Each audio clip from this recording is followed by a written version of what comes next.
Hello students, आज हम बात करेंगे कि सिलेबस को कैसे 3-4 बार पूरा किया जाए।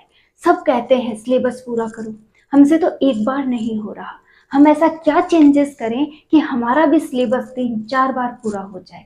कौन सी टेक्निक हम लगाएं कि हमारी पढ़ने की स्पीड बढ़ जाए, या फिर मैं कहूँ कि हम ऐसा क्या कर सकते हैं कि हम अपने लक्ष्य को प्राप्त कर सकें। तो ऐसी बहुत सी बातें जो आपको परेशान कर रही हैं, आप भी कुछ ना कुछ करना चाहते हैं, अपने लक्ष्य को प्राप्त करना चाहते हैं, लेकिन ऐसी बहुत सी रुकावटें हैं जो आपको परेशान कर रही हैं। तो ये वीडियो आज आपके लिए होने वाली है। यहाँ मैं आज आपको बहुत सी ऐसी टेक्निक सिखाऊंगी जिससे कि आप अपनी पढ़ाई के तरीके को बहुत अच्छा कर सकते हैं और बहुत जल्द अपना सिलेबस कंप्लीट करते हुए अच्छी रैंक के साथ, अच्छे स्कोर के साथ आप भी पास हो सकते हैं और अपनी एक गवर्नमेंट जॉब या फिर अपना कोई भी फील्ड बहुत स्ट्रॉन्ग कर सकते हैं। तो स्टार्ट करते हैं आज का वीडियो। देखिए स्टूडेंट्स, आप सभी की चाह है कि मेरा सिलेबस कंप्लीट हो जाए। मैं भी औरों की तरह अपने सिलेबस को 3-4 बार कर सकूं, लेकिन क्या कमी है मेरे पढ़ने में जिससे कि मैं अपने सिलेबस को एक बार भी पूरा नहीं कर पा रहा हूं। कैसे लड़ूं मैं अपनी इस समस्या से। तो आपको करना कुछ नहीं है, ये कुछ बातें हैं जिन्हें आप अपनी पढ़ाई के रूटीन में फॉलो कीजिए और पढ़ना स्टार्ट कीजिए। देखिए स्टूडेंट्स, आप अगर डेली 10 घंटे पढ़ते हैं, एक मोटी मोटी बात हम लेके यहाँ चल रहे हैं कि अगर हम 10 घंटा डेली पढ़ते हैं तो हमें पढ़ने का ऐसा कौन सा क्राइटेरिया चेंज करना है जिससे कि सिलेबस बहुत आगे खिंच जाए।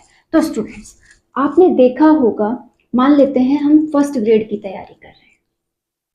आप जिस किसी की भी तैयारी कर रहे हैं वो आप पे डिपेंड करता है। मैंने यहाँ एग्जांपल लिया है कि आप अगर फर्स्ट ग्रेड की तैयारी कर रहे हैं तो यहाँ से भी मैं ओनली फॉर फर्स्ट पेपर की बात करती हूँ कि फर्स्ट ग्रेड के फर्स्ट पेपर की अगर आप तैयारी कर रहे हो तो आपको कैसा क्राइटेरिया यहाँ रखना है जिससे कि ये सिलेबस 2 या 4 बार आपके पास होने लगे। तो देखिए स्टूडेंट्स, आपके इस फर्स्ट पेपर में पहला आपके पास रहता है हिस्ट्री, दूसरा अगर मैं कहूं तो मैथ्स है, तीसरा आपके पास है रीजनिंग, चौथा आपके पास यहाँ रहने वाला है हिंदी, पांचवा है इंग्लिश, छठा आपके पास यहाँ रहेगा।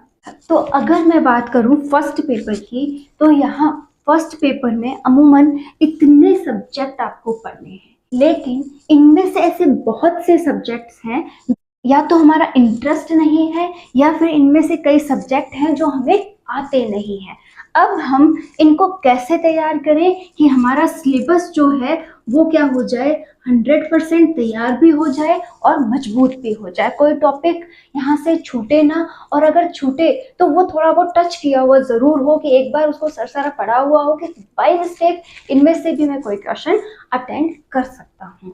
तो हम ऐसा क्या करें जिससे कि इन सब में हमारी पकड़ हो जाए। तो मैं आपको एक बात यहाँ बताती हूँ, हमने देखा है कि ज्यादातर क्वेश्चन, जैसे 15 क्वेश्चन हिस्ट्री के आते हैं, ठीक है। साथ ही हमारा जो स्कूल मैनेजमेंट है या फिर हम कहें टीचिंग मेथड है, साइकोलॉजी है, आप इसे जो भी इसमें बोलना चाहें, इसके भी हमें 15 क्वेश्चन देखने को मिलते हैं। क्लियर हो गया। 10 क्वेश्चन हमें किसके देखने को मिलते हैं, जीके के मिलते हैं। साथ ही इंग्लिश के 5, पॉलिटिकल के 5, ज्योग्राफी के 5, साइंस के 5, हिंदी के भी 5, रीजनिंग 5 एंड मैथ्स 5। थोड़ा बहुत ऊपर नीचे या फिर जो भी है थोड़ा बहुत चेंज इसमें हो सकता है, लेकिन एक मैंने बात यहाँ रखी है कि क्वेश्चन पैटर्न हमारे सामने कुछ इस तरीके का रहता है। अब आप पहला पॉइंट ये फोकस कीजिए कि कौन से वो सब्जेक्ट हैं जो हमें ज्यादा नंबर दे रहे हैं, जिनके क्वेश्चन अटेंड करने पर हम बहुत अच्छा स्कोर कर सकते हैं। तो पहला हमारे सामने आता है हिस्ट्री का और दूसरा आता है मैनेजमेंट का। इसके अलावा 2 ऐसे और सब्जेक्ट छांट लीजिए जिन पे आपकी पकड़ बहुत अच्छी हो। तो मैं मान के चलती हूँ कि आपकी पॉलिटिकल और ज्योग्राफी बहुत अच्छी है। तो अब हमारे पास कितने क्वेश्चन का रेशो आ गया है, 15, 15 और 10। Totally 40 question. तो हमने 40 क्वेश्चन जिन्हें हम बहुत अच्छे से पढ़ भी सकते हैं, समझ सकते हैं और जिन पे हमारी पकड़ भी है, ले आए। इसमें से बहुत से ऐसे स्टूडेंट्स भी हैं जिन्हें मैथ्स एंड रीजनिंग और इंग्लिश इन तीनों में कोई इंटरेस्ट नहीं है, वो इन्हें पढ़ना भी नहीं चाहते। तो ये वाले वो पोर्शन हो गए जहां आपका इंटरेस्ट एक बार कम है। इसके बाद बचा क्या है, हिंदी और साइंस। हिंदी और साइंस को भी अगर मैं यहाँ ले आऊं तो आपके पास टोटल कितना हो जाता है, 50% क्वेश्चन आप इस सिलेबस में से अटेंड कर सकते हैं। अब देखिए स्टूडेंट्स, आपको करना क्या है, अगर आप 10 घंटे की पढ़ाई कर रहे हैं तो अपना 80% टाइम मतलब 8 घंटे आप किसे दीजिए, इन 50 क्वेश्चन को अटेंड करने वाले सिलेबस को, यानी कि हिस्ट्री, पॉलिटी, ज्योग्राफी और स्कूल मैनेजमेंट, कि आपको 8 घंटे तो किसे देना है, जिसमें आपका इंटरेस्ट है। किस किस में इंटरेस्ट बताया है मैंने अभी, हिस्ट्री है, स्कूल मैनेजमेंट है, साथ ही साथ पॉलिटी है और ज्योग्राफी है। ठीक है, साथ में अपन ने यहाँ पे हिंदी भी लिया था और क्या लिया था, साइंस। तो हम इन विषयों को ज्यादा समय दे रहे हैं, दिन के 8 घंटे दे रहे हैं और इन्हें एक बार बहुत अच्छा तैयार कर रहे हैं। लेकिन ध्यान रखिएगा, ये हम अपना टारगेट लिख रहे हैं, फिर हमें पढ़ना कैसे है। हम सबसे बड़ी मिस्टेक ये कर देते हैं कि हमारे पास टू द लिस्ट कुछ भी नहीं होता है, बस हम गए पढ़ने बैठे, जो मिला उसे पढ़ा और आगे बढ़ गए। हमें ऐसा नहीं करना है, हमें पहले एक क्राइटेरिया तय करना है। जैसे हम फर्स्ट ग्रेड की तैयारी कर रहे हैं, उसका हम फर्स्ट पेपर स्टार्ट कर चुके हैं, उसका सिलेबस कुछ इस तरीके से रहेगा, हमने सिलेबस की पूरी एनालिसिस कर ली है, इनमें से कौन से ऐसे सब्जेक्ट हैं जिन पे हमारी पकड़ है, या फिर ऐसे कौन से सब्जेक्ट हैं जिन्हें हम पसंद नहीं करते हैं या फिर हमारा इंटरेस्ट कम है। इन सब बातों पे आपको पहले फोकस करना होगा। जब आप ये सब कुछ तैयार कर लें, उसके बाद ही जो मैंने अभी क्राइटेरिया आपको समझाया आप निकाल पाएंगे।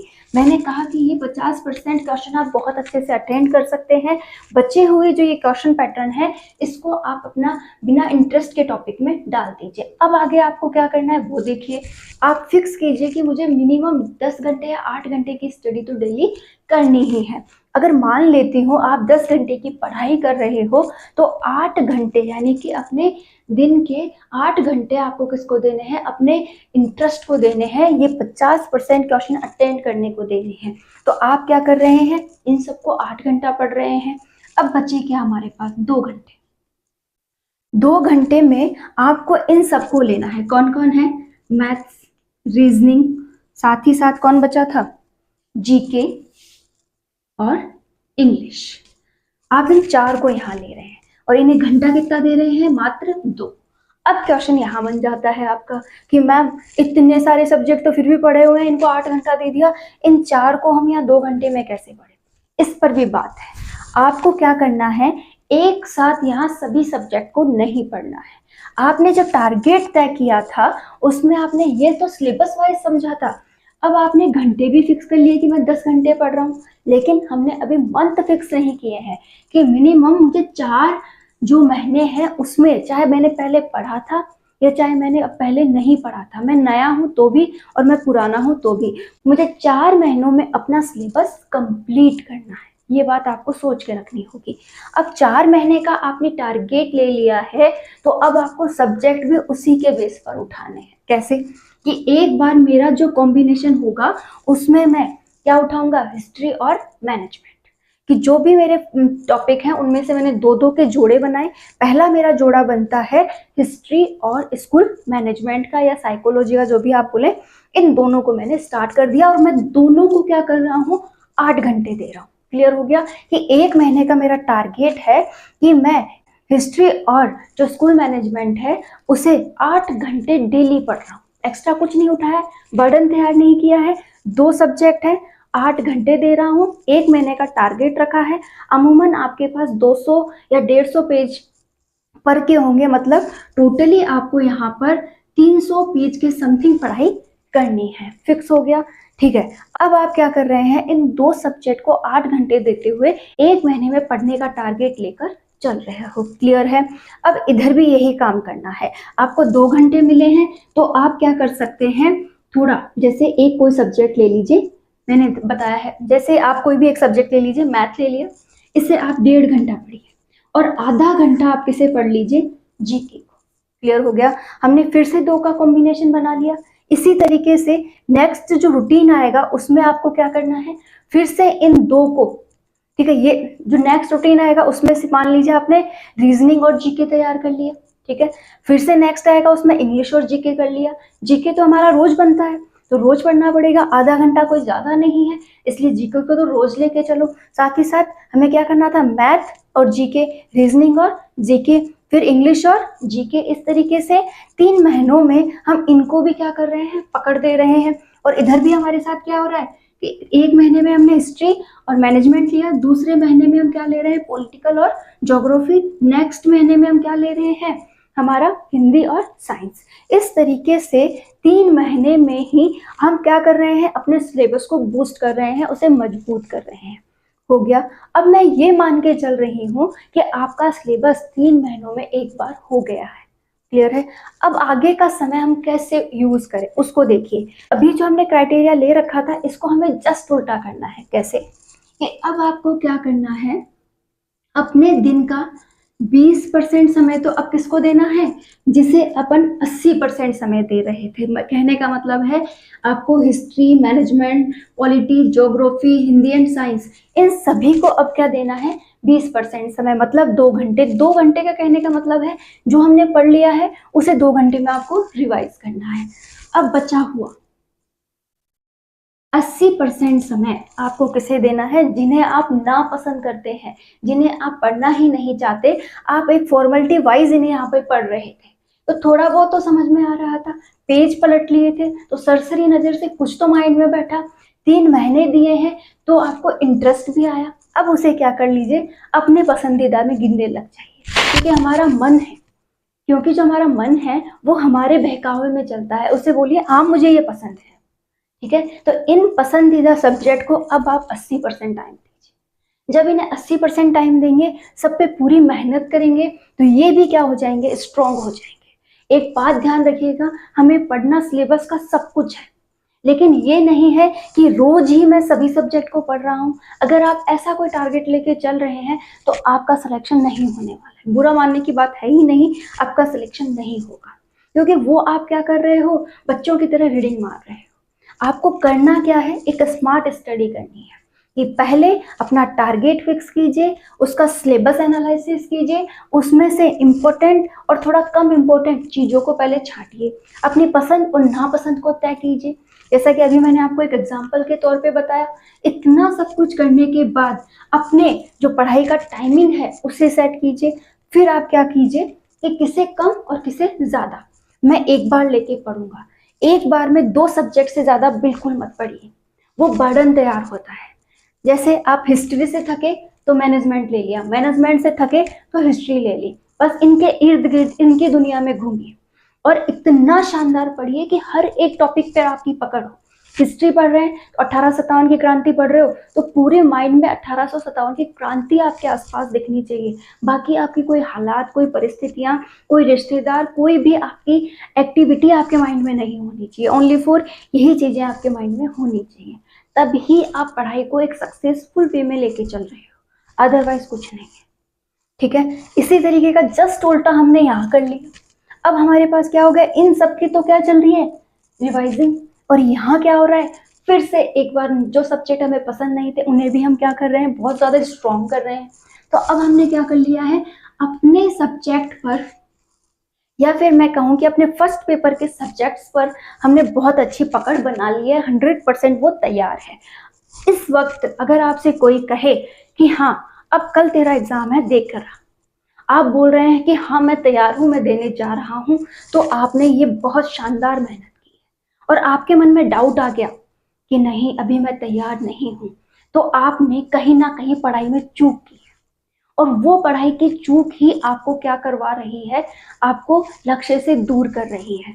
यहाँ एक और बात मैंने अभी जो आपको समझाई थी, आपने शायद उस पर गौर नहीं किया कि हमें 2 सब्जेक्ट का ही टारगेट लेके चलना है कि इतना शानदार पढ़ना है कि एक टॉपिक अगर रोज उठा रहे हैं तो उसमें कैसे भी क्वेश्चन बन जाए हमें आते हैं। हम उस पर चाहे आप कहीं से भी कुछ भी पूछ लो, कभी भी पूछ लो, हम तैयार हैं। अगर ऐसा पढ़ रहे हो ना तो ही वहां पर एग्जाम में क्वेश्चन अटेंड कर पाओगे। क्लियर हो गया? तो 4 महीनों में हमने क्या कर लिया है, सिलेबस को कंप्लीट कर लिया है। अब सिलेबस जब एक बार कंप्लीट हो जाता है तो उसको बार बार रिवाइज करते हुए, प्रैक्टिस करते हुए, रिवीजन करते हुए जो काम होता है उसी को, सिलेबस को हम क्या कहते हैं, 4 या 5 बार करना। कि पहले एक बार पूरा 100% तैयार कर लो, फिर रोज उसका क्या करो, रिवीजन करो, साथ ही प्रैक्टिस सेट लगाओ कि रोज प्रैक्टिस सेट लगाओ। अब जितने मंथ बच गए कि 4 महीने तो मैंने कर ही ली है पढ़ाई, अब मेरे पास एग्जाम से जितने भी महीने में दूर हूँ उतने महीने में क्या करूंगा, हर एक टॉपिक को शानदार रिवाइज करूंगा, उसके टॉपिक वाइज टेस्ट सीरीज दूंगा, ठीक है, या फिर एक 100% जो पेपर रोज होता है उसे भी मैं अटेंड करूंगा, ठीक है। टेस्ट सीरीज आपको ऐसे देनी है जैसे कि आप एग्जाम दे रहे हैं। 3 घंटे में पेपर पूरा अटेंड होना चाहिए, पूरा क्वेश्चन पे फोकस होना चाहिए। जैसे एग्जाम में कोई गलती हो गई तो मेरा क्या होगा, ये चीज आपके दिमाग में उस समय भी होनी चाहिए, और जो गलती हो गई उसे भी आपको पकड़ना है, उसकी भी एनालिसिस करनी है। जब आप इतना सब कुछ कर लेते हैं ना तो आप लक्ष्य के करीब, ठीक है। अब बच्चे एक और पॉइंट लेके आते हैं कि मैम हम पढ़ाई तो करना चाहते हैं लेकिन हमारी स्पीड स्लो है। देखिए स्टूडेंट, ये प्रॉब्लम आपके साथ ही नहीं है, बहुत से स्टूडेंट्स के साथ है। क्या है कि हम पढ़ने का एक प्रॉपर वे नहीं जानते। पढ़ो चाहे आप कहीं भी बैठ के पढ़ो, कोई, मैं ये नहीं कहती टेबल कुर्सी ही रिक्वायर्ड है, वो एक बेस्ट पोजीशन है जिससे आपके शरीर में कहीं दर्द नहीं होता है। तो कोशिश करें कि आप टेबल चेयर पे बैठे, लेकिन अगर ऐसी सुविधा नहीं है तो डरने की कोई बात नहीं है। आप ऐसी कोई भी सुटेबल जगह जहां पर आपसे आलस बहुत दूर हो जाए, मतलब आप बेडरूम में मत पढ़ो, ठीक है। आप ऐसी सुखदायक जगह, जैसे गर्मियां चल रही हैं, बहुत अधिक ठंडक वाला माहौल है, आप वहां मत पढ़ो, एक इजीली पंखा चल रहा है आप वहां पे बैठ के पढ़ो। क्लियर है? तो अगर आप वहां पढ़ते हो तो आपको क्या होगा, नींद नहीं आएगी, आपकी पढ़ाई बहुत अच्छी होगी। साथ ही साथ जब भी आप पढ़ो इन 4 बातों को अप्लाई करके पढ़ो कि आपके पास ज्यादा बुक्स का भंडार ना हो, आप जिसे पढ़ रहे हैं केवल वो बुक और उसे पढ़ने के लिए एक रफ नोटबुक और पेन, इससे ज्यादा वहां पे आसपास किसी भी चीज की भीड़ नहीं होने वाली है, ठीक है। आप टाइम मत देखो, बस आपको पढ़ना है, पढ़ते पढ़ते खो जाना है, चाहे आपका 1 घंटा मन लगे, चाहे 2 घंटा मन लगे, लेकिन उसे पढ़ते रहना है। आपका मन कहे कि हाँ अब मैं पूरी तरह से पढ़ चुका हूँ, अब मैं थोड़ा रेस्ट लेना चाहता हूँ, तभी उठो। अदरवाइज उसी एक को ही आप चाहे टाइम देते रहो, आपका माइंड उसे एक्सेप्ट कर रहा है। जब आपको उसमें आलस सा फील होने लगे तो मान लेना आपका माइंड उसे एक्सेप्ट नहीं कर रहा है। तो ऐसा कुछ होने पर आप बहुत अच्छी पढ़ाई कर रहे हो, ठीक है, समझ में आया। एक आपको क्या करना है, बोल बोल के पढ़ना है। अपने पेन को लीजिए और अपनी कॉपी पर ऐसे चलाते हुए पढ़िए, जैसे लाइन चल रही है वैसे ही आपका पेन चल रहा है। आंखों को चलाते हुए पढ़िए कि जैसे जैसे पेन चलेगा आंखें चलेंगी। क्लियर हो गया? तो आंखों की एक्सरसाइज भी करवाते रहिए। आप अपने माइंड को भी वहां पे बहुत ज्यादा प्रेजेंस के साथ रखिए और बोल के पढ़िए। बोल के पढ़ने से हर प्रकार का डिस्टरबेंस दूर होता है और पढ़ाई बहुत अच्छे से होती है। और स्पीड पे फोकस करते हुए पढ़िए, तभी आपकी स्पीड बढ़ेगी। कि कोशिश कीजिए, डिसाइड करके बैठिएगा कि आज तो ये 4 पेज मुझे बहुत जल्दी से पूरे करने हैं, तो आप अपनी टारगेट तक पहुंच जाएंगे। और इसी तरीके का रूटीन फॉलो करते हुए आप क्या कर लोगे, अपने सिलेबस को 4 या 5 बार अटेंड कर लो। फिर भी आपको लगता है कि कहीं कोई कमी है, हमें इससे रिलेटेड कोई और बात पूछनी है, तो आप कमेंट कीजिएगा। और ज़्यादा से ज़्यादा प्लीज़ सब्सक्राइब भी कीजिए, और आपके लिए मैं इसी तरीके से बहुत अच्छे वीडियोस लाती रहूँगी। Thank you.